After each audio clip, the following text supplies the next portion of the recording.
Bonjour, bonsoir. Il est exactement 17 heures GMT, 19 heures, ça c'est l'heure de France. Et là où je suis, il est 11 heures du matin. Donc, merci d'avoir pris la peine de marquer une petite pause là pour nous regarder, pour nous écouter. Je vais prendre un petit moment pour partager cette information sur les différentes plateformes sur lesquelles nous allons intervenir. Donc, n'hésitez pas à partager à votre niveau, n'hésitez pas à partager à votre tour. Donc, juste en 2 secondes et nous allons commencer.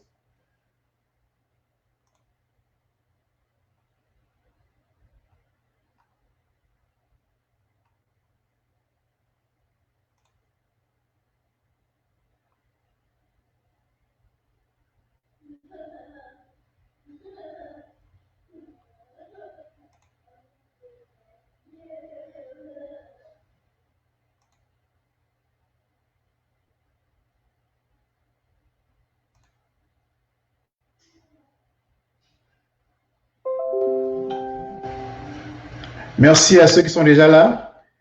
Nous sommes simplement en train de nous rassurer que tout le monde va recevoir les bonnes informations que nous allons partager aujourd'hui.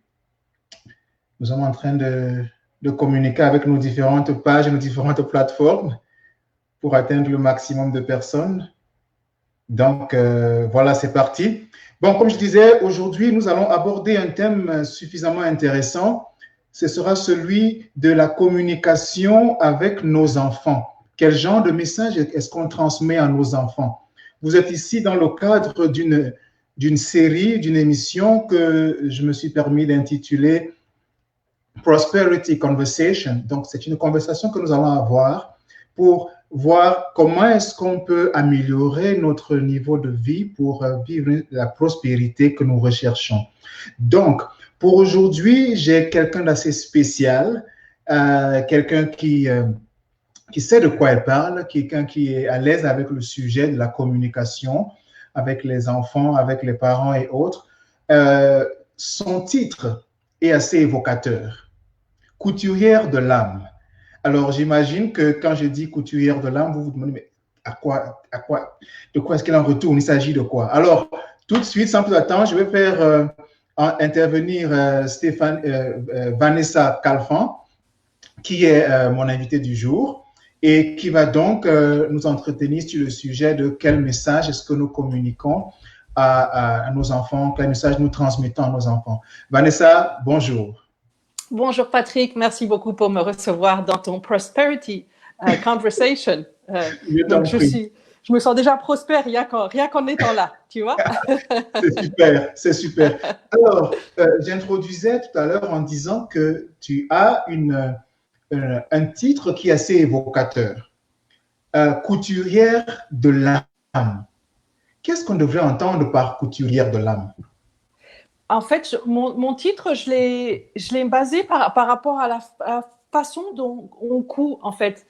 Moi, mon travail, c'est de révéler les blessures secrètes des femmes pour ensuite prendre tous les morceaux éparpillés qu'on a de notre vie et en faire un tissu magnifique de puissance et d'harmonie dans toutes nos relations. Donc, l'idée, c'est que c'est la femme qui tient souvent qui tient le tissu de relations dans une famille, dans une société et dans la planète. Donc, si la femme est forte, la femme est ancrée, la femme est sûre d'elle, à ce moment-là, le reste va suivre. Ok, super. Voilà. Super. Alors, donc un peu plus précisément, quel serait donc ton rôle, quelle serait ta mission en tant que couturière de l'âme? Donc, ma mission, c'est d'écouter les personnes pour voir un peu là où ça cloche dans leur vie, là où ça ne va pas. Parce qu'on a plusieurs parties dans notre vie. On a la partie travail, on a la partie enfant, on a la partie couple, on est plusieurs facettes à la fois. Et souvent, on a des choses qui marchent et d'autres qui marchent moins. Donc, moi, mon travail, c'est d'aider en écoutant la personne, en voyant là où il y a les petites choses qui ne fonctionnent pas forcément, tu vois, où je sens qu'il y a une pause dans leur vie. Où il y a quelque chose qui fait un peu mal, qui n'est pas résolu. Et en fait, c'est une sorte de bagage qu'on transporte et qu'on met partout dans toutes nos relations sans s'en rendre compte. Et le thème d'aujourd'hui, donc, c'est les enfants. Et donc, c'est c'est ce que l'on met sur nos enfants avec nos meilleures intentions du monde, mais en fait, quelque part, on partage cette blessure avec eux. On la leur fait partager alors qu'eux, ils n'ont pas forcément à voir avec ça.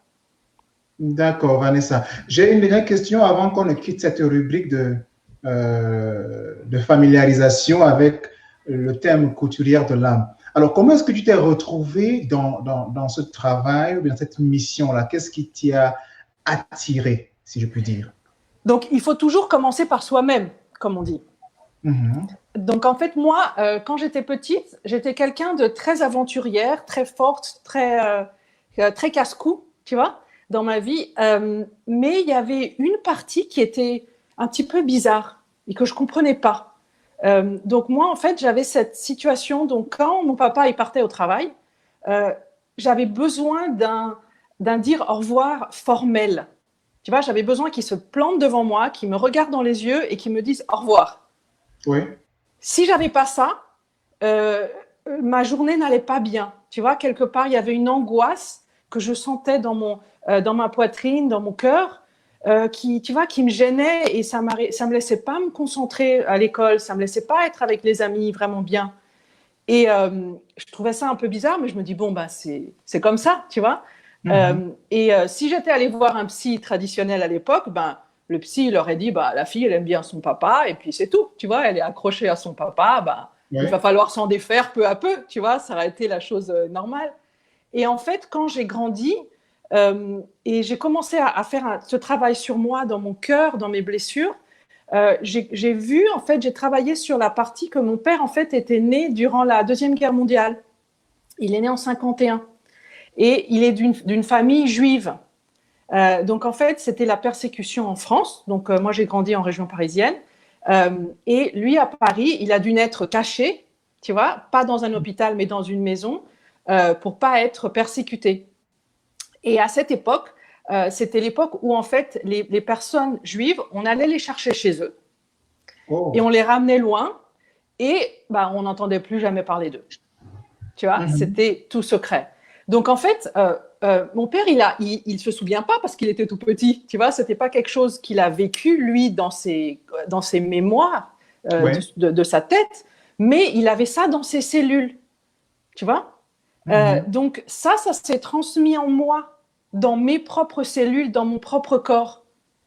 Oh. Donc, du coup, moi, alors que j'étais dans une situation qui n'avait rien à voir, il n'y avait pas de guerre, tu vois, il n'y avait pas de camp de concentration en région parisienne, il n'y avait rien de tout ça. Mais l'information était là. Donc, moi, je n'avais pas peur de la mort. Je n'avais pas peur que mon père y meure. Moi, j'étais très claire de ça. Ce que j'avais peur, c'était que quelqu'un arrive, le prenne et l'enlève de moi. Waouh, très fort, très fort. Donc, qu'est-ce que ça me faisait? Des angoisses, bien sûr. Je n'arrivais pas à me concentrer, je ne donnais pas la meilleure de moi-même. Et j'ai amené ça quand j'étais adulte aussi. Et le jour où j'ai compris ça, où j'ai fait un travail sur moi, où j'ai fait un travail avec une musique spécialement composée pour ça, j'ai fait des positions, j'ai fait plein de choses pour me défaire de cette blessure, donc ancestrale, je l'appelle, de mes ancêtres, donc de mon père, de mon grand-père et compagnie. J'ai réussi à ne plus vibrer à l'intérieur de ça.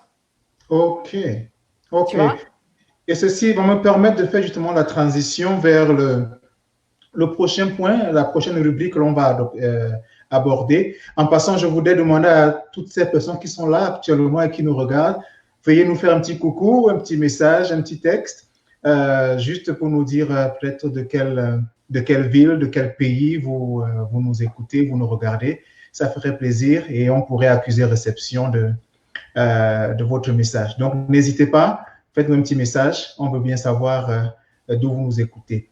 Alors, parlons un peu de la communication avec nos enfants. Et certains parents vont dire, pour moi, c'est facile. D'autres vont dire, pour moi, c'est très difficile. Mon fils est ci, ma fille est ça. Et donc, comment est-ce qu'on peut adopter une communication qui aide réellement nos enfants? Parce qu'en tant que parent, j'imagine que le but, c'est de pouvoir aider, c'est de pouvoir participer de façon efficace à l'épanouissement de nos enfants. Comment donc réussir à avoir cette communication efficace-là? Eh bien, ça revient au point donc, que j'ai parlé. Pourquoi est-ce que moi, j'ai décidé guérir mes blessures, en fait, pour pouvoir être une personne créatrice et puissante dans ce monde. C'est la même chose pour les parents. C'est si vous n'avez pas vraiment fait attention à vos blessures, ensuite, la communication est plus compliquée. Tu vois, je vais vous donner un exemple. C'est toujours plus simple quand on donne un exemple que quand on fait un manuel, tu vois, de conseils pratiques. Donc, moi, j'ai vécu une situation qui n'était pas du tout dans mon travail. Cet été, j'étais dans une boutique avec une amie. Et dans cette boutique, il y avait une femme qui était avec sa petite fille. Et la petite fille, elle essayait des vêtements. Donc, en parlant avec la femme a dit « Ah, je vais te montrer les vêtements que ma petite fille était en train de mettre. » Donc, elle a tiré le rideau comme ça. Elle a ouvert le rideau en découvrant la petite fille comme ça en culotte, qui a été tout à fait surprise et paniquée et n'a pas su quoi faire, donc d'être à moitié nue en face d'étrangères. Et elle a dit à sa grand-mère « Mais t'es débile !» Tu vois, pour se protéger quelque part. Et la grand-mère, Patrick, est devenue tellement hystérique, elle était tellement en colère, elle a complètement un peu cassé la communication, si tu veux. Elle a dit non, mais tu me parles pas comme ça, c'est pas bien, et tu manques de respect. Et elle a, tu vois, tout d'un coup, ça s'est coupé. Et en fait, mon ami et moi, on est toutes les deux coachs, donc on a fait toutes nos possibles pour expliquer à la femme que la fille, elle était son intimité, tu vois, c'était pas évident. Et donc, c'est pour ça qu'elle a réagi comme ça. Mais cette femme a pas pu entendre. Et pourquoi elle n'a pas pu entendre? Parce que sa blessure du passé, peut-être que quelqu'un lui avait dit qu'elle était débile quand elle était petite et c'est resté, tu vois. Donc, comme elle n'a pas fait attention à sa blessure, elle n'a pas pu communiquer clairement avec sa petite fille. Et un événement qui devait être de joie, tu vois, la maman est venue de province sur Paris pour être avec la fille, pour lui offrir de cadeaux, c'est devenu quelque chose une altercation finalement. C'est devenu quelque chose de pas agréable. Wow. Et dans ce genre de situation, comment est-ce qu'on se rassure? La grand-mère, par exemple, qui accuse, je peux dire, ce choc-là, peut-être qu'elle ne fait pas le lien avec sa propre histoire à elle. On va y arriver dans la prochaine rubrique. Mais comment est-ce qu'elle pourrait adopter une communication efficace dans de pareilles situations avec la petite fille? Avant de communiquer, je recommanderais aux personnes de voir à l'intérieur d'elles-mêmes. Tu vois, il y a un auteur mexicain qui est merveilleux, qui s'appelle Miguel Ruiz, qui a écrit un livre qui s'appelle Les quatre accords. Oui. Donc, un de ces 4 accords, si tu connais, c'est ne pas prendre les choses personnelles. Oui. Donc, quel outil de communication je dirais aux personnes qui m'écoutent, c'est de ne pas prendre les choses personnelles avec leurs enfants.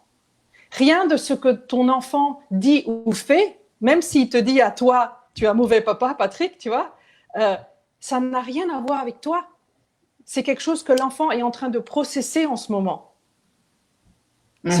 Et si toi, tu apprends à prendre un pas en arrière et à dire « Ah, il me dit que je suis un mauvais papa. Ah, ça me fait pas sentir heureux, tu vois ?» Donc, moi, j'ai à voir ma propre blessure de me sentir que je suis un mauvais papa. Ok. Donc, ça veut dire qu'il faut aussi que le parent soit capable de faire un travail sur lui-même. Voilà. C'est pas évident, mais si tu comprends, et si vous comprenez les personnes qui m'écoutaient, c'est que être parent, c'est un don à l'univers. C'est un don à Dieu. En fait, nos enfants ne sont pas à nous. Nous, on donne le cadeau, on fait un service à l'humanité en ayant des petites personnes sous notre tutelle et en les aidant à être la meilleure personne possible. Donc, ça nous oblige forcément à nous améliorer en tant que personne. Tu vois, avoir un enfant, c'est un affrontement avec nous-mêmes. Mais tu vois, Vanessa, souvent, on a comme l'impression que parce qu'on est parent, parce qu'on a vu le jour avant notre fille ou notre fils, on a l'impression qu'on a cette avance-là et l'enfant devrait pouvoir nous suivre, nous écouter quelque peu aveuglément. Est-ce que ce serait de bon ton de penser que, en fait, parents et enfants, c'est 2 êtres différents et chacun doit se respecter? C'est une merveilleuse question que tu poses, justement. Et moi, je vous propose de chambouler un peu cette idée. Donc, imagine que toi, Patrick, comme papa, tu as une Volkswagen de 1975, vintage. Oui. Tu vois, qui est chouette, qui est très belle. Mais ton enfant, donc ta fille, c'est un Beetle du modèle 2020. Oui. Lequel aura une meilleure direction assistée? Lequel aura un meilleur audio? Tu vois? Lequel aura un meilleur air conditionné? Oui. Toi, tu n'as même pas l'air conditionné, tu ne sais pas ce que c'est, puisqu'en 75, il n'en faisait pas. Tu vois? Tout à fait. Donc, tout à fait. Moi, je vous invite à comprendre, les parents, qu'en fait, ton enfant, c'est une meilleure version de toi, au contraire. Et c'est à toi de t'adapter à lui. Quand je dis une meilleure version, je parle de bonté, je parle de générosité, je parle d'amour, je parle de bonheur, je parle de lumière, je parle de haute vibration. Tu vois? Oui. Nous, de notre époque, c'était plus facile que notre maman, elle nous dise eh ben, tu te portes comme je veux parce que c'est comme ça, parce que c'est moi qui le dis. Tu vois? Oui. Et toi et moi, Patrick, qu'on est un peu de la même génération, on aurait dit oh bah d'accord, bah, j'ai pas envie, mais tant pis quoi, tu vois? Mais les enfants d'aujourd'hui, non, ils acceptent pas ça. Et c'est pas parce qu'ils sont des enfants rebelles, au contraire, c'est parce que ces enfants, ils sont parfaitement en communication avec la justice et avec l'amour. Tu vois? Oui. Donc eux, ils ne permettront pas ce genre de choses. Tout à fait. Donc c'est à nous d'essayer de les comprendre et pas eux à essayer de nous comprendre à De nous nous. comprendre, oui. Et ceci est d'autant plus important que parfois on veut que notre fille ou notre fils, par exemple, à l'extérieur, en classe, dans la rue, dans n'importe où, soit quelqu'un de dynamique, quelqu'un qui ose dire ce qu'il ou elle pense. Mais à la maison, lorsque l'enfant nous dit ce qu'il pense, on est offusqué, on est frustré.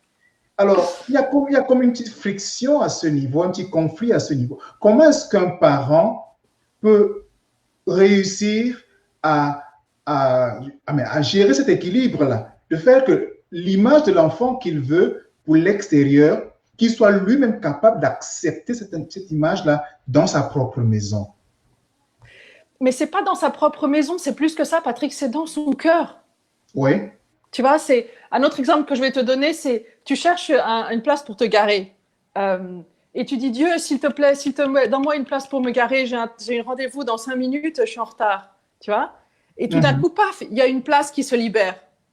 Alors tu te retournes et tu dis c'est pas nécessaire, Dieu, finalement, j'ai trouvé une place. Je me suis débrouillée toute seule, j'ai pas besoin de toi. Donc, c'est la même chose, c'est la congruence dans ton cœur. C'est comme personne, est-ce que tu es humble avec tes processus? Si toi, tu veux que ton enfant il soit très communicatif à l'école, à quel point est-ce que toi, tu es communicatif au travail? Tu vois? Toi, tu l'envoies à l'école, on paye des quantités énormes pour que nos enfants ils aient des bonnes études. Mais soit au travail, tu es un peu comme ça, t'oses pas, tu te laisses faire et tout, tu vois? Ton enfant, comment est-ce que tu peux espérer qu'il soit communicatif?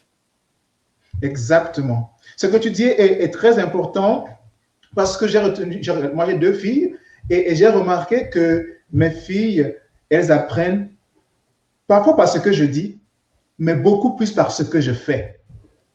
Si j'ai l'habitude de parler d'une certaine façon, je vais retrouver cette façon de parler-là dans mes enfants. Si j'élève la voix d'une certaine façon, elle, en parlant à sa petite sœur, elle va élever la voix. Donc, très souvent, je me retrouve dans ce qu'elle fait. Et ça attire mon attention et me fait comprendre, attention, les non-dits, les gestes que je fais, c'est suffisamment communicatif. Les enfants absorbent tout ça. Je ne sais pas quel est ton point de vue à ce sujet. Donc, justement, pour mon point de vue, va sur l'émotion que tu sens. Oui. Quelle est l'émotion quand tu te rends compte de ça dans ton cœur? Je ne suis pas content, je suis mal à l'aise. C'est comme si j'étais en face d'un miroir. Je me voyais, voilà. Je me dis, donc c'est comme ça que je suis. Et puis, c'est pas beau à voir. C'est pas beau à voir le miroir. C'est exactement ça. C'est toi, tu as un beau tapis et puis tu mets tous tes défauts en dessous du tapis. Tu vois? Alors au départ, le tapis, il a une petite couche comme ça, mais avec le temps, tu vois, ça fait comme ça. Et puis, qu'est-ce qu'il va faire ton enfant? Il va lever le tapis. Il va dire, papa, qu'est-ce que c'est ça? Je dis rien, Oui, rien, rien. Tu mets le tapis bien, bien pour oui, qu'il ne voit pas. oui, Donc, en fait, ton enfant, il est là pour révéler justement les choses, pas qui ne fonctionnent pas en toi, mais les choses, les blessures de ta vie qui te font du mal et qui te font que tu n'es pas en ta pleine puissance. oui, Donc, ton enfant est là pour t'aider à être une meilleure personne. tout à fait, tout à fait. Donc, soit tu te mets en colère, comme tu dis, et tu dis, ah, tu t'occupes, tu te portes pas bien, c'est pas un bon enfant, t'es pas sage et tu le punis. Euh, Soit tu essayes de faire un changement sur toi, Oui, tu vois. et oui, Mais et vas-y. si tu le punis, si tu prends la première décision, d'accord, ça va marcher une fois. Mais après, qu'est-ce que tu crois qu'il va se passer? Il va refaire la même chose, et la même chose, et la même chose. C'est l'univers qui t'envoie ça jusqu'à que tu comprennes. Oui, oui. Et justement, c'est très important. Ça me rappelle aussi cette situation où euh, je vis une situation, je suis pas à l'aise là, quelque chose me dérange, je suis préoccupé, j'essaie de me contenir. Alors ma fille vient me dit, papa, qu'est-ce qui va pas? Je dis non, ça va. J'essaie Oui. de garder ça en moi. Elle me dit non, ça ne va pas. Tu as un problème. Alors, est-ce qu'on peut penser que nos enfants ont un certain pouvoir? Est-ce qu'ils ont une certaine clarté pour lire dans nos cœurs? Parce que j'essaie de camoufler mon malaise. J'essaie de camoufler ma frustration. Mais elle réussit à voir à travers moi qu'il y a quelque chose qui ne va pas. Même si je camoufle avec la façon de parler, je baisse la voix, je parle lentement, je suis zen, mais elle réussit à sentir ça. Est-ce que c'est quelque chose que tous les enfants ont? Comment est-ce qu'on interprète ça? En fait, tous les humains, on a ça. C'est pas seulement les enfants. C'est juste que les enfants, moi j'ai l'expression qu'ils sont tous sortis du four, tu vois. Oui. Donc, comme ils sont sortis du four, ils ont leur intuition et leur instinct beaucoup plus puissant que nous, que les Mhm. adultes. Oui. Euh, les adultes, il y en a qui sont en train de faire attention à ça, mais la plupart des adultes, on est pris dans notre vie et on ne fait pas attention à nos instincts. Mais les petits, ils sont plus en connexion avec ce qui se passe en face. Donc, moi, je te donnerai l'exemple d'un chien. Le chien, il a plein d'enfants à qui il peut mordre. Mais quel est l'enfant qui va mordre? Celui qui a peur ou celui qui est en joie? Celui qui a peur. Celui qui a peur. Donc, c'est la même chose pour tes enfants. Tes enfants, c'est comme des chiens dans le sens où ils sentent ta peur. Ils sentent Oh, nos émotions. c'est très puissant. Et tu me permets de faire une parenthèse. Soka Su, pardon si je prononce mal votre nom, elle dit les enfants sont beaucoup plus dans l'émotion. OK? Et j'en profite pour dire merci à Nelly, merci à Soka, merci à Elodie qui nous regardent. Et voilà. Donc, les enfants réussissent à voir. C'est un peu comme le chien peut sentir. C'est pas des vibrations ou comment? Ça peut être technique à expliquer, mais comment est-ce que tu pourrais dire ça simplement? C'est une vibration, moi j'appellerais ça un parfum. Tu vois? Nous, on a un parfum qui est un parfum de la confiance, un parfum de la sérénité, ou alors un parfum de la panique, un parfum de l'inconscience, un parfum de la manque de confiance en soi. Wow! Donc, ça veut dire que, parce que si je garde l'image du parfum, quand je suis en joie, quand je suis heureux, quand je suis content, j'ai un certain parfum. Quand je suis triste, j'ai un autre parfum. Un peu comme quand je vais à un mariage, je mets un parfum X. Je vais dans tel autre événement, je mets un parfum Y. Est-ce que c'est un peu ce que tu C'est veux expliquer? exactement ça. Sauf que la différence, c'est que le parfum, là, tu ne le choisis pas. Je veux Tu dire, choisis pas, c'est la nuance. tu peux y faire quelque chose. Et moi, c'est ce que je recommande aux personnes, c'est que une fois que tu sens ce parfum, tu dis, ah, ça pue là, ça pue la manque de confiance en soi, ça pue Ah oui. l'autorité, tu vois, de crier sur mon enfant, ça sent pas bon. Donc, Mhm. qu'est-ce que je vais faire? Donc, soit je dis, oh, bah, c'est comme ça qu'on m'a élevé, c'est comme ça, hein, je crie, bah, tant pis, c'est tant pis pour mes enfants, puisque moi, on m'a élevé en criant, donc moi aussi, je vais crier sur les enfants. Soit je dis, ah, ce parfum, il sent pas bon, tu vois. Donc, j'ai la possibilité de m'en défaire, tu vois. Et comment est-ce que je vais défaire ce parfum? Me regarder en face et de dire, ah, je sens pas bon là. Donc, qu'est-ce que je peux faire pour sentir bon? Qu'est-ce que je peux faire? Donc, je peux voir des vidéos en YouTube, tu vois, à propos de, je vais sur YouTube, comment faire pour être un meilleur parent, tu vois, ou je peux aller voir une psychologue, je peux me faire accompagner en disant, mais j'ai quelque chose qui me met un peu mal à l'aise, tu vois, d'aller voir quelqu'un qui est objectif. Parce que si, par exemple, toi, tu vas voir ta sœur et tu lui dis, oui, bah, je comprends pas, ma petite fille, elle se met en colère parce que je lui crie dessus, bah, c'est normal. Donc, ta sœur, elle te dira, bah oui, c'est normal. Bah, on nous a crié dessus, donc bah, on crie dessus, tu vois. Tout à fait. Les gens qui sont proches de toi, ils vont te donner des conseils qu'ils ont à voir avec leurs propres blessures. Tout à fait. Tout à fait. Ça, c'est Donc, très, très bien dit, Vanessa. Très, très bien c'est dit. aller voir quelqu'un de complètement objectif, qui Oui, fait une table rase, tu vois, qui dit, je t'écoute, Patrick, je ne te connais pas, je veux savoir quel genre de personne tu es, qu'est-ce que tu as à offrir dans le monde. oui, oui. C'est-à-dire qu'un avis, une appréciation tout à fait neutre, sans aucun parti pris.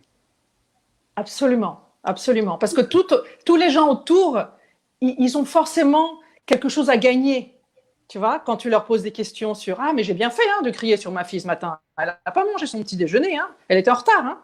Donc, les gens, ça les gêne quelque part parce que parfois ils font la même chose. Tout à fait. Tu comprends? Et ça me permet de revenir sur cette histoire que j'ai regardée. En fait, c'est toi qui racontes l'histoire sur ta page YouTube. Et en passant, je vous encourage à regarder la page Facebook de Vanessa, la page YouTube de Vanessa. Il y a beaucoup de bonnes informations là. Donc, Vanessa, sur ta chaîne YouTube, tu parles de cette histoire de ce petit garçon-là. J'aimerais, si c'est possible, que tu reviennes dessus. Parce que j'ai parfois l'impression que ce qu'on devient aujourd'hui, c'est un peu comme ce qu'on a emmagasiné dans le passé. Okay? C'est-à-dire que si j'ai grandi dans un environnement où on me dit, par exemple, que l'argent, c'est le diable, je vais évoluer et un peu plus tard dans la vie, je vais développer une certaine aversion face à l'argent parce que subconsciemment, j'ai ce message-là. Est-ce que tu peux revenir un peu sur cette vidéo et nous raconter un peu cette histoire, si tu le veux bien?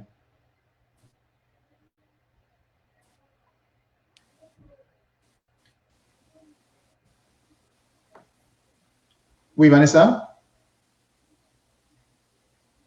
Ça s'est un petit peu coupé là, mais j'ai entendu que tu parlais de la vidéo. Oui, est-ce que tu peux étayer un peu plus ce qu'on est en train de faire actuellement en nous relatant l'histoire de ce petit garçon et son papa et qu'on puisse voir comment est-ce que les choses peuvent se transmettre même sans qu'on ne soit conscient de ce qui se passe? Bien sûr, avec plaisir.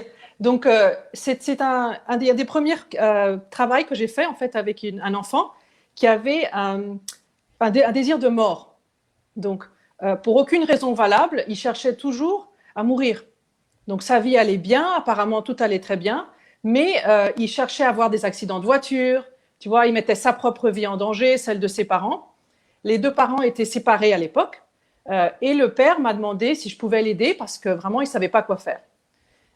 Donc, le père, j'ai eu la chance que le père était disponible pour faire un travail avec moi aussi. Et j'ai commencé à travailler avec le petit en parallèle. Et le papa est venu avec moi pour me parler de son histoire au papa. Et là, donc pour garder encore le thème de la guerre, le papa est né dans une époque où ils étaient en guerre aux États-Unis. Et le grand-père donc, du petit garçon, donc le père de ce monsieur, quand il a su que sa femme était enceinte, il a dit non, je veux pas.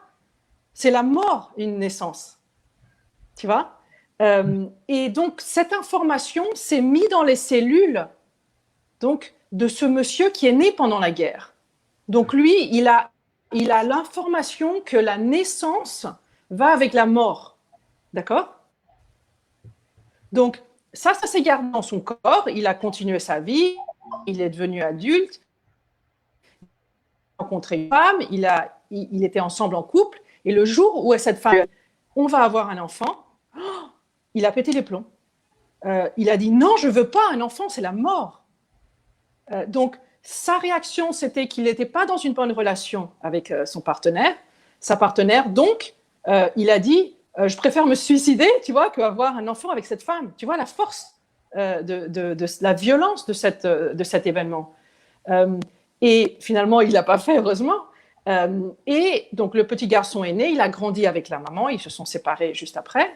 En travaillant avec l'enfant et en travaillant avec les papas, j'ai vu comment, en fait, cette information de la naissance, c'est la mort, il a transmis, sans rien faire, à son petit. Tu comprends? Donc, le petit, pour obéir au papa, il dit, bien sûr, la naissance, c'est la mort, ma présence, c'est la mort pour mon papa. Donc, l'enfant, il cherchait la mort constamment. Alors que la vie de l'enfant, ça allait bien, tu vois, mais c'était ces cellules qui avaient cette information et qui l'obligeaient tout le temps à chercher ces situations aussi néfastes et aussi destructrices pour lui. Donc, comment est-ce qu'on a travaillé? J'ai parlé avec le papa, je lui ai dit, on va vous réunir tous les deux. Donc, j'ai réuni le papa et le petit garçon, j'ai prévenu le papa, bien sûr, à l'avance. Je lui ai dit, j'aimerais que tu dises la vérité à ton fils. Pas la vérité, comme je vous dis, aussi cruelle, non? Mais juste, il lui a dit, tu sais, quand tu es né, j'étais un peu confus. Je ne savais pas ce que je voulais. C'était vrai, tu vois? Donc, l'enfant, il savait qu'on lui avait menti toutes ces années. Parce qu'on lui disait, mais si, on voulait que tu naisses, tout ça, mais il savait que ce n'était pas vrai. Donc, comme je te dis, les enfants, comme c'est une meilleure version de nous-mêmes, il était en colère contre son papa parce qu'on lui avait menti. Donc, dès le moment où le petit garçon a reçu l'information du papa qui disait « Je ne savais pas ce que je voulais quand tu étais né », qu'est-ce que tu crois ce qui s'est passé, Patrick? L'enfant, il s'est soulagé. Libéré. Il s'est senti écouté pour la première fois de sa vie, tu vois. Ah, il a respiré. Et la deuxième partie que j'ai demandé au papa de faire avec le petit, qui était une merveille, je lui ai demandé de lui dire toutes les choses qui ont changé dans sa vie depuis que son fils est né. Absolument. Dans le positif, bien sûr. Et il a fait une liste, mais j'en avais les larmes aux yeux quand j'écoutais ça. Il lui a dit, grâce à toi, maintenant, je sais construire des maisons dans les arbres. Avant, je ne savais pas du tout comment faire. Hein? Avant, c'était quelque chose qui ne m'intéressait pas. Et grâce à toi, je sais aller à la pêche. Avant, je ne savais pas comment faire. Grâce à toi, je fais plein de jeux. J'ai appris tellement de choses qu'avant, ça ne m'intéressait pas. Mais grâce à toi, je suis une nouvelle personne. Et tu aurais dû voir le visage du petit. Tu sais, c'était comme un adulte en colère. C'était pas un adulte, c'était un enfant à l'époque. Mais tu sais, c'est très comme ça, tout fâché, tu vois. Il était toujours en noir et tout. Tout d'un coup, son visage, tu vois, c'était comme celui d'un tout petit. Il a eu droit à être enfant. Il a eu droit à être né. Tu vois, c'est comme si son père, il lui disait, on casse cette malédiction de la naissance et la mort. Tout à fait. Et il a arrêté de chercher la mort. Il a commencé à avoir une belle relation avec sa famille. C'est super puissant, ça, Vanessa. Et ce que je comprends aussi dans cette histoire, c'est qu'il faut que le parent ait une certaine dose de courage. Tout à fait. Comment retrouver ce courage? Comment retrouver le courage? Moi, je dirais d'abord déjà aux parents qui m'écoutent, c'est félicitations, félicitez-vous pour le chemin que vous avez parcouru jusqu'à maintenant. Vous vous rendez pas compte de tout ce que vous avez gagné, tout ce que on ne sait pas être parent juste au moment de la naissance. Ça s'apprend tous les jours. Donc tous les jours, vous apprenez tellement de choses et tous les jours, vous êtes une meilleure personne. Vous êtes un meilleur papa et une meilleure maman. Donc pour avoir ce courage, d'abord, il faut se féliciter, se dire bravo Patrick, bravo, tout ce que tu as fait jusqu'à maintenant. C'est monumental et l'amour que tu portes à tes enfants. Moi, je suis impressionnée, et tous les parents qui viennent me voir, l'amour qu'ils ont pour leurs enfants, tu vois, c'est quelque chose de mirabolant. Moi, je suis mais vraiment sidérée. Et dès le moment où tu te donnes un break, tu vois, où tu t'arrêtes de te culpabiliser parce que j'ai pas fait ça, parce que j'ai pas fait ci, parce que j'ai pas été un parent comme ça, c'est seulement à ce moment-là que tu peux, comme tu dis, avoir le courage de regarder à l'intérieur de toi. Parce que si tu te récrimines, si tu dis « Oh, je suis pas un bon parent, je suis pas ci, je suis pas ça », évidemment, tu vas pas avoir envie d'aller chercher à l'intérieur de toi. C'est pas beau. Absolument. Tu comprends? Absolument. Et c'est un acte tout à fait de courage, c'est un acte d'honneur. Tu vois, j'ai la dernière personne qui est venue me voir, elle m'a envoyé un courrier où elle me disait son fils est déprimé, elle ne sait pas quoi faire. Elle n'a jamais été voir un coach, elle ne sait pas du tout comment travailler avec les émotions. Ça lui fait une peur bleue. Ça la met mal à l'aise. Mais elle m'a écrit dans le message 3 phrases que j'oublierai jamais toute ma vie. Elle m'a dit « Je ne peux pas, je ne dois pas et je ne vais pas laisser continuer cette situation pour mon enfant. » Absolument. Tu vois? Absolument. Donc, je suis prête à quoi que ce soit. Tu vois? Je suis prête à m'ouvrir, à faire venir le papa, à moi parler de ma vie. Pourquoi? Pour mon enfant. Je veux dire, quel plus bel acte d'amour est-ce que c'est ce message? Absolument. Merci encore, Vanessa. Et je profite pour dire merci à toutes ces personnes qui nous envoient des commentaires vraiment, c'est pertinent. OK, je vois Ghislaine. Coucou Ghislaine. Encore Soka, Elodie, Nelly et tous ceux qui sont en train d'envoyer des likes, des j'aime, je vois et j'apprécie énormément. Écoutez, je ne sais pas comment vous dire merci parce que ça, c'est le deuxième épisode de cette série que je veux suffisamment longue. Et entre-temps, ceux qui m'écoutent, si vous avez un message à communiquer, si vous avez un thème que vous voulez discuter, n'hésitez pas, rentrons en contact, discutons. Je pense qu'au jour d'aujourd'hui, nous avons besoin de ce genre de message-là pour nous fortifier, assainir nos relations et tendre vers la prospérité. Moi, je crois que la prospérité, ce n'est pas simplement une affaire d'argent. La prospérité, c'est d'être dans le bien-être, d'avoir ce dont on a besoin quand on en a besoin. Donc, ça peut être financier, émotionnel, relationnel. Dans toutes les rubriques de notre vie, nous avons véritablement besoin de prospérité. Alors, une autre question pour toi, Vanessa, parce que c'est très, très intéressant de t'avoir ici. J'ai du mal à te laisser partir. Alors, j'ai parfois l'impression que nous, les adultes, on se comporte comme des contenants. C'est-à-dire que tout ce qui se passe, on emmagasine. Or, si on regarde un peu l'océan, quand il y a des vagues, l'océan n'essaye pas d'emmagasiner les vagues. Le ciel, quand il y a des nuages, le ciel n'essaye pas d'emmagasiner les nuages. Le ciel laisse passer. Le ciel laisse couler, les vagues laissent couler. Or, nous les parents, on va se souvenir de ce qui s'est passé il y a 10 ans, il y a 30 ans, et plus on avance, plus on est aigri, plus on est frustré.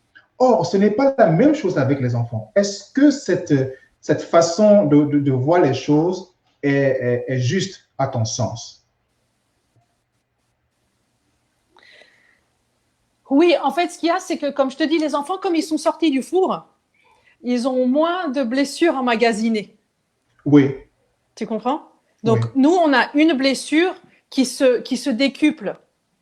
Donc, si par exemple, en reprenant l'exemple de cette femme qu'on lui dit « t'es débile » quand elle est petite, tu vois? Quand elle va aller trouver un mari et le mari lui dit « t'es débile », ça va faire mal, tu vois? Et quand elle va aller chercher au travail et qu'au travail, on lui dit « t'es pas assez bonne pour ton travail », ça va encore faire plus de mal. Donc, en fait, nos blessures, elles font comme des vagues, tu vois? Ça fait grand, grand, grand, grand comme ça. Et alors, tu peux pas... comme tu dis, tu essayes de contenir tout, tu essayes de construire un monde dans lequel on ne te dit pas que tu es débile. Tu vois? Oui. Alors, au lieu d'enlever, tu vois, imagine que débile, c'est ce stylo-là qui est là. Donc, tu vois, tu as ton stylo comme ça, donc tu dis, bon, je vais aller dans un endroit où personne ne va pouvoir m'arracher mon stylo. Oui. Donc, tu te caches, tu mets un vêtement, tu mets là comme ça, tu vois. Mais un jour, quelqu'un sans faire exprès, il va l'enlever, ou un jour, il va tomber, tu vois. Mais on ne voit pas qu'en fait, ce qu'on peut faire, c'est nous dire comment est-ce que je peux faire pour enlever ce stylo-là, moi? Et comme ça, si je l'enlève, eh ben, je serai libre et je n'aurai rien à contrôler dans mon alentour. Mm-hmm. Tu vois, je pourrais avoir Patrick qui me dit c'est débile ce que tu me dis. Mais comme moi, j'aurais à arranger cette blessure, bah, ça me ferait pas mal. Je dirais, ah bon, pourquoi tu penses que c'est débile? Tu vois, et on commencera sur une conversation. Mais j'aurais pas, comme tu dis, contenu. Les enfants, c'est des vagues parce qu'ils sont en train de commencer la vie. Les blessures commencent à se former. Donc, c'est pour ça que c'est si important de travailler avec les parents avant que les blessures des enfants se forment, pour que ces blessures ne deviennent pas quelque chose qu'on garde et qu'on amène partout où on va, ce que j'appelle des détonateurs. Oui, tout à fait. Tout à fait. Et ça donne l'impression, même pas l'impression, et ça me fait comprendre que souvent quand on réagit à une situation, en fait, on réagit par rapport à ce que cette situation nous fait penser. C'est-à-dire que si on a vécu une blessure particulière, on va réagir pas par rapport à la personne, mais par rapport à nous, parce que ça nous rappelle quelque chose de triste ou de. Donc, on ne fait pas la distanciation. C'est encore plus loin de ce que ça nous fait penser. C'est ce que ça nous fait vibrer, c'est nos cellules ont une information qui a été coincée, qui a été attrapée. Donc, ta pensée, elle peut dire, Patrick, mais non, tu n'as pas à te mettre en colère, tu vois. Mais tes cellules vont gagner sur tes pensées. C'est là où je vais en venir aujourd'hui. Ton information cellulaire, c'est elle qui dirige ta vie. Ce qui veut donc... Si tu ne te rends pas compte quelle information cellulaire que tu as, ça va diriger toujours ta vie. Donc, ceci nous permet de comprendre que nos cellules sont comme des magasins, des lieux de stockage. Absolument. Absolument. Donc, est-ce que tu veux continuer à être un lieu de stockage pour de la marchandise qui a 40 ans et qui est toute pourrie et pleine de moisis? Ou est-ce que tu veux laisser sortir tout ça et à ce moment-là, être libre et pouvoir avoir une vie épanouie et pouvoir, comme tu parlais, partager de la prospérité et de l'amour? Pendant que tu ne sais pas, tu peux partager de l'anxiété et du mal-être, même si ton intention, c'est de partager du bonheur mentalement. Tu comprends? Tes cellules, elles vont continuer de propager ce que toi, tu fais depuis petite. OK. Donc, ceci nous donne donc de penser qu'il faut être intentionnel, c'est-à-dire qu'il faut avoir une intention et de faire un choix clair.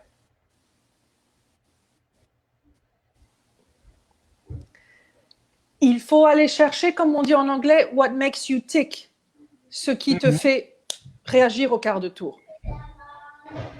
Okay. Et ce qui te fait réagir au quart de tour, c'est pas normal, tu vois. J'avais une amie qui disait question de principe à tout ce que tu lui disais. Elle disait mais non, question de principe. Tu vois. Mais en fait, dès le moment où tu dis mais non, il faut aller plus loin. Il faut voir d'où vient ce principe. Est-ce que ce principe t'aide? Tu vois, comme moi, comme petite fille, est-ce que ça m'aide, en étant une adulte, de vouloir savoir où sont mes gens chéris parce que j'ai peur de les perdre? Qu'est-ce que ça fait à moi? Ça m'angoisse. Et puis, je casse les pieds à mes gens chéris parce que je leur dis où tu es? Qu'est-ce que tu fais? Avec qui tu es? À quelle heure tu reviens? Tout à fait. Tu comprends? Tout à fait. Donc, c'est me changer moi, changer mes détonateurs pour être bien. Absolument. Je voulais lire le commentaire de Ghislaine, qui est très, très active. Merci encore, Ghislaine. Oui. Elle est, en passant, elle est coach aussi. Et elle aborde beaucoup la question du stress. Et donc, c'est quelqu'un que je vous recommande vivement, Ghislaine. Donc, elle dit, par exemple, que les enfants, je pourrais mettre ça à l'écran pour que tout le monde puisse lire en même temps que moi, les enfants sont le présent. Donc, contrairement aux adultes qui peuvent vivre dans le futur et les seniors qui vivent dans le passé. Donc, si nous essayons de vivre l'instant présent comme les enfants, nous serons dans le lâcher-prise et accueillerons les choses telles qu'elles s'offrent à nous. Et je voudrais récupérer cette petite portion de son commentaire qui est super, les choses telles qu'elles s'offrent à nous. Est-ce que ce n'est pas là une invitation à regarder les choses de façon neutre? Parce que quand on pose un regard avec un certain bagage, alors ce que l'on regarde devient simplement le reflet de ce bagage-là que l'on a. Est-ce qu'on ne devrait pas voir les choses de façon simple, neutre, telles qu'elles sont, sans aucun a priori ou préjugé? Mais en fait, c'est ça, Patrick. Et Ghislaine, c'est vraiment un super commentaire, merci. C'est tout à fait ça. C'est toute situation est neutre. Ah oui. C'est nous qui allons mettre une intention et une émotion dessus. C'est nous qui sommes responsables de quoi on va remplir cette situation. Absolument. Tu comprends? Absolument. Donc, c'est ça, c'est faire le vide, mais à chaque fois. C'est dire, bon, il se passe quelque chose aujourd'hui. Soit je peux dire, oh, ça va pas, je vais tomber malade.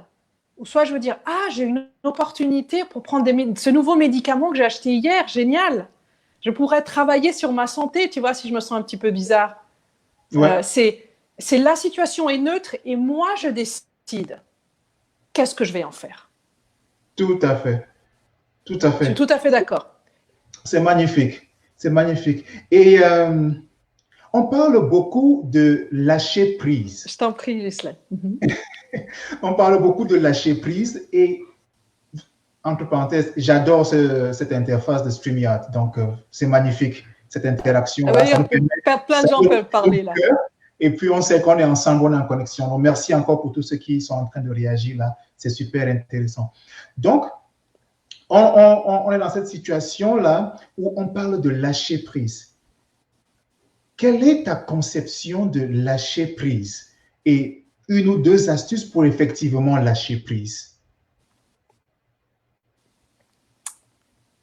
Moi, je dirais que c'est un terme un peu bateau. Parce que lâcher prise, quel exemple on peut prendre? Sur l'exemple de cette femme qui était dans le supermarché, non? Comment est-ce qu'elle pouvait lâcher prise sur quelque chose qui lui fait autant de mal? Tu vois? C'est quelqu'un qui dit, mais non, laisse. Mais elle peut pas émotionnellement. Parce que dans son cœur, dans ses cellules, on lui dit qu'on lui a fait un affront. Tu vois? Donc, lâcher prise, je pense que je comprends le terme et je comprends pourquoi les gens l'utilisent. Mais d'abord, pour lâcher prise, il faut savoir qu'est-ce que tu es en train de lâcher. Là, cette femme, en l'occurrence, elle ne savait pas ce qu'elle avait à lâcher. Elle ne savait pas qu'elle avait une blessure dans le passé, que probablement toute sa famille lui ont fait sentir comme une débile mentale. Tu vois, elle ne savait pas que c'était quelque chose d'anormal pour elle, c'était comme ça, c'était sa vie. C'est clair, c'est clair. Donc, si on n'a pas identifié qu'il y a un problème, on aura du mal à lâcher prise. Bah oui, parce que qu'est-ce qu'on va lâcher? Je te dis, lâche, Patrick, lâche. Mais quoi? Bah, qu'est-ce que je lâche? De quoi? Qu'il y a quoi derrière moi? Qu'est-ce que je dois lâcher? Tu vois? Sois zen. C'est un peu l'expression qui est le plus stressante, c'est quand je te dis calme-toi, calme-toi. Il n'y a rien de plus stressant que quelqu'un qui te dit calme-toi. Tu vois? Ça ne va pas t'aider à te calmer. Tout à fait. Ça va t'aider au contraire à te stresser de plus parce qu'on est en train de te montrer que tu n'es pas calme. Tout à fait, tout à fait. Tu vois ce que je veux dire? On te remet cette réalité-là en plein visage. En plein visage, que tu es hystérique et qu'il faut que tu te calmes. Magnifique. Magnifique. Écoute, mal, Vanessa, c'est super cette conversation. Je voudrais encore une fois de plus remercier toutes ces personnes qui sont en train d'intervenir. Ghislaine encore là, pour réussir à lâcher prise, il faut déjà essayer en vain à plusieurs reprises de résoudre un problème quelconque. Donc, j'imagine qu'ici, Ghislaine va nous dire que si, par exemple, on a une situation bien précise qu'on a essayé de résoudre à plusieurs reprises et que ça ne marche pas, peut-être simplement lâcher prise. Et elle ajoute qu'après plusieurs batailles, on accepte la situation et on se dit, c'est OK, je fais avec. Est-ce que ça ressemble à ce que tu dirais, Vanessa? C'est un peu ce que je disais tout à l'heure, l'univers va te remettre les situations une fois encore, jusqu'à que tu le résolves. Donc, si tu ne le résous pas, ça va devenir encore pire. Donc, je fais avec, moi, ça me fait un peu style dépression, tu vois. Quand tu fais avec quelque chose qui n'est pas correct, qui n'est pas aligné avec ta puissance, tu vas te sentir sans force, sans pouvoir. Et à ce moment-là, tu dis, à quoi bon?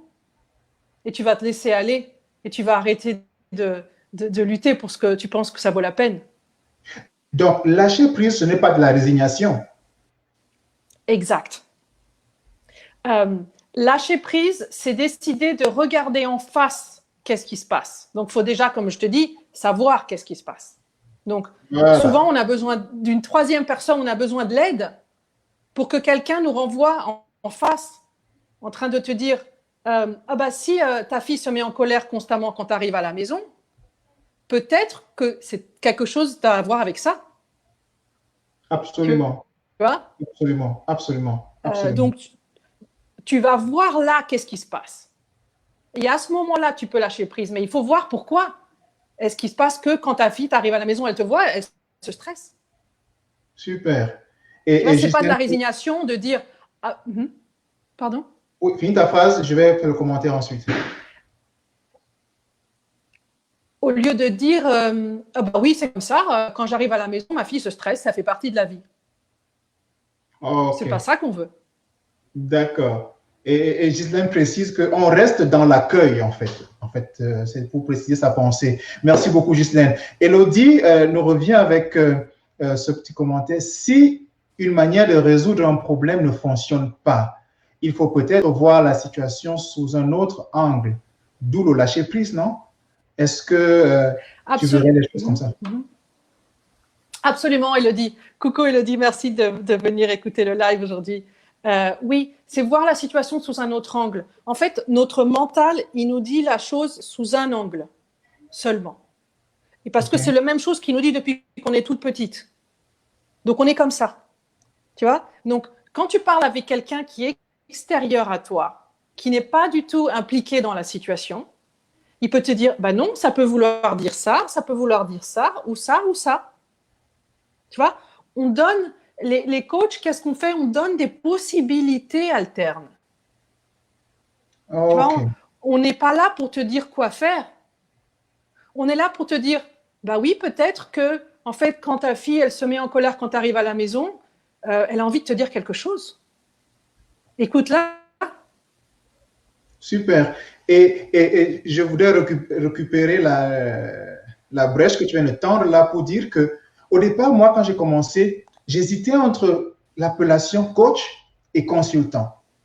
Mais juste il y a quelques jours, quelqu'un m'a fait comprendre la différence. Je ne sais pas jusqu'où c'est vrai, mais ça a résonné très bien avec moi. Le consultant est un peu comme cette personne qui va te donner un travail déjà fait. Il est allé, il a tout préparé et puis il vient te dire, voici la solution, voici ce qu'il faut faire. Or, le coach, il va t'accompagner. Il n'a pas forcément toutes les réponses, mais il va t'élargir. Si tu as une vision, le tunnel vision, comme on dit en anglais, une vision comme ça, il va t'aider à regarder ailleurs, à voir autre chose. Tunnel, ouais. C'est un accompagnement, parce qu'en réalité, toutes les réponses sont déjà disponibles en nous. Toutes les réponses sont là. On va simplement mettre un peu de lumière sur certaines choses. Donc, je vais vous inviter, vous voyez les informations pour vous connecter avec Vanessa qui circulent là. Elle est disponible sur Facebook, elle est disponible sur Gmail, elle est aussi active sur LinkedIn. N'hésitez pas, parlez à Vanessa, elle a bien de choses à vous apprendre. La semaine dernière, j'ai regardé son live sur le bain de pied et j'ai appris énormément ce qui concerne le bain de pied et elle a bien d'autres choses à partager. Et il va bien falloir qu'on s'arrête d'un moment à l'autre.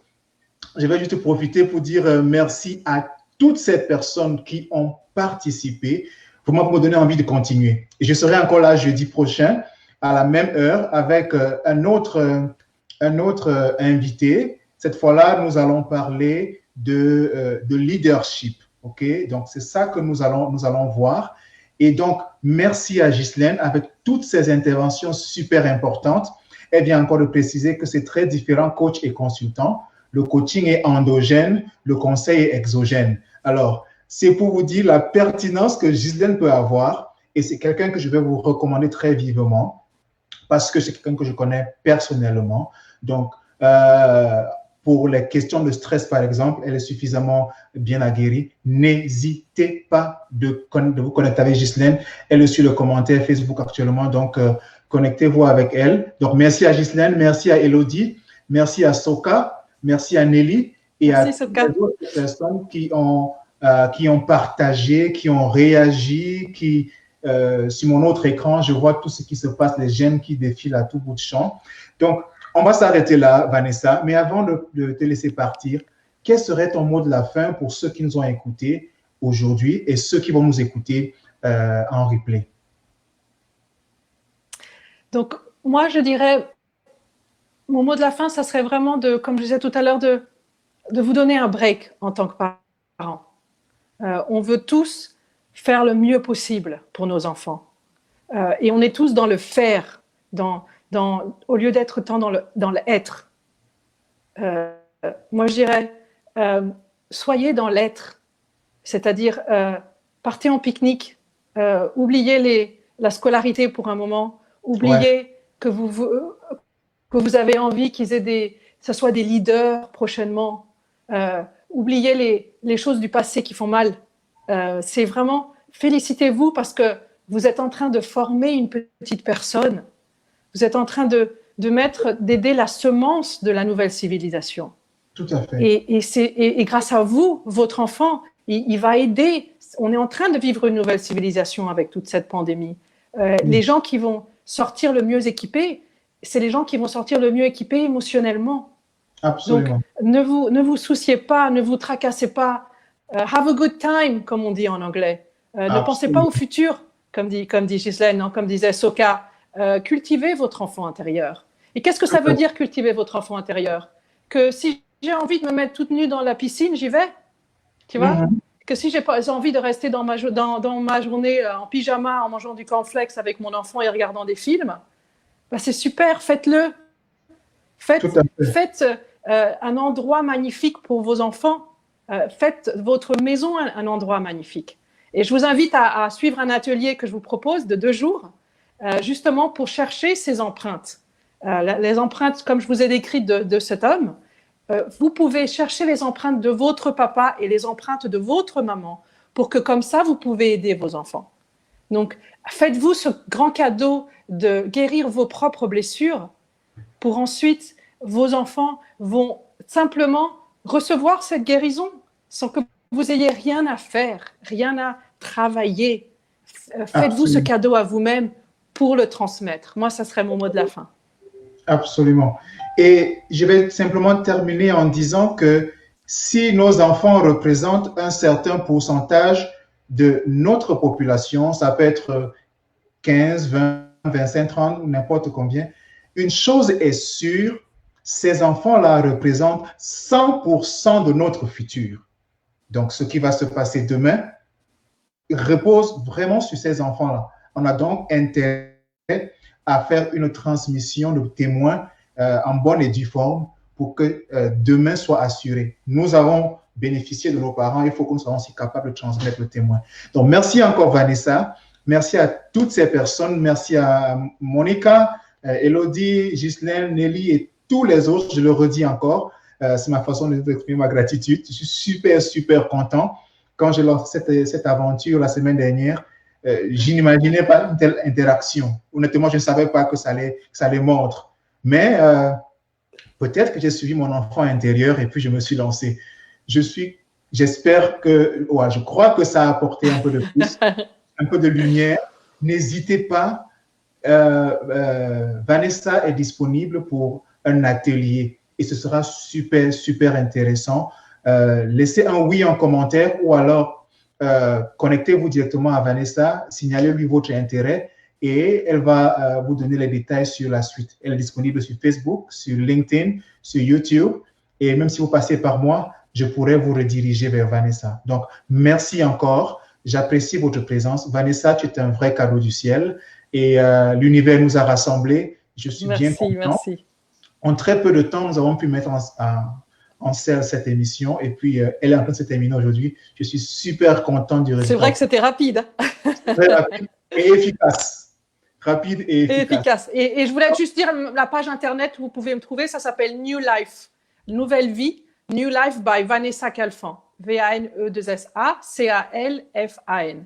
Et j'ai aussi un groupe Facebook qui s'appelle Spirituel Intrépide, où j'ai un groupe privé où je donne plein de choses en bonus et des ateliers, des formations gratuites, si c'est quelque chose qui vous intéresse. Super, super, super, super. J'ai l'habitude de dire trop parler, c'est maladie. Nous allons nous arrêter là. On avait prévu d'être là un maximum 1 heure et c'est ce qu'on est en train de faire. Et merci encore pour votre temps. Restons ensemble. Je reviens jeudi prochain à la même heure et cette fois-là, nous parlerons de leadership. Je termine avec cette phrase de Soka. Comme disent les Amérindiens, nous empruntons la terre à nos enfants. Portez-vous bien. Bonne fin de journée, bonne fin de soirée. Restez bénis. Au revoir. Au revoir. Namasté.